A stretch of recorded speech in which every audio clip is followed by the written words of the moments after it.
जिस लड़के को कभी पूरे गांव ने हंसकर ठुकरा दिया था, आज उसी के सामने वही लोग सिर झुकाकर खड़े थे। पर उस दिन उसने मुस्कुराया नहीं, उसकी आंखों में कुछ और ही चल रहा था। छोटे से कच्चे घर में रहने वाला राघव, फटे कपड़े, टूटी चप्पल और आंखों में एक अजीब सा सपना। उसका पिता खेतों में मजदूरी करता था और माँ लोगों के घरों में बर्तन धोती थी। गांव के लोग उसे देखकर हंसते, अरे राघव, तू क्या करेगा, पढ़ लिख कर कलेक्टर बनेगा क्या? और राघव चुप रहता, बस हल्की सी मुस्कान देता और आगे बढ़ जाता। स्कूल में भी हाल कुछ अलग नहीं था। टीचर तक कहते, इतनी गरीबी में पढ़ाई, पहले घर संभालो। लेकिन राघव के अंदर एक आग थी जो किसी को दिखाई नहीं देती थी। रात को जब पूरा गांव सो जाता, वो टिमटिमाती लालटेन के नीचे किताबें खोलता।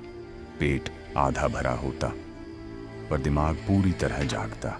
समय बीतता गया, ताने बढ़ते गए। एक दिन तो हद हो गई, गांव के कुछ लड़कों ने उसकी किताबें ही फाड़ दी।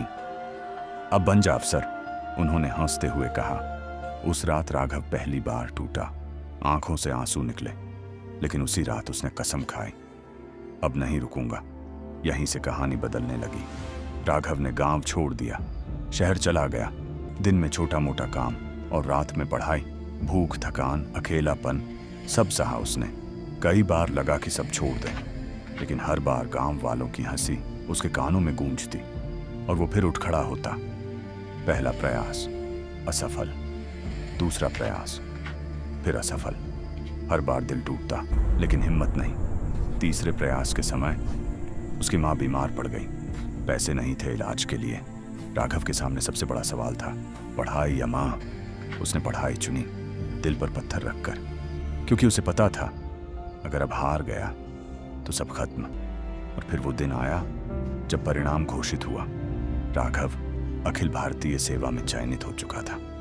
वो एक अधिकारी बन चुका था। पूरा गांव सन्न था।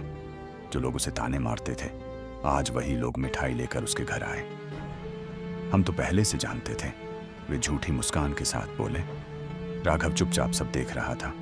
उसकी नजर उन चेहरों पर थी जिन्होंने उसे तोड़ा था। फिर उसने धीरे से कहा, आप लोगों की वजह से ही मैं यहां तक पहुंचा हूं। सबके चेहरे खिल उठे, लेकिन उसने आगे जो कहा उसने सबको खामोश कर दिया। क्योंकि अगर आप मुझे नहीं गिराते तो मैं इतना मजबूत कभी नहीं बनता। उसकी आंखों में आंसू थे, पर इस बार कमजोरी के नहीं, जीत के थे।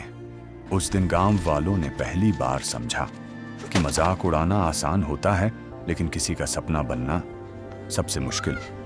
और राघव अब सिर्फ एक नाम नहीं था, वो उन सभी लोगों की उम्मीद बन चुका था जो कभी हंसी का पात्र बने थे।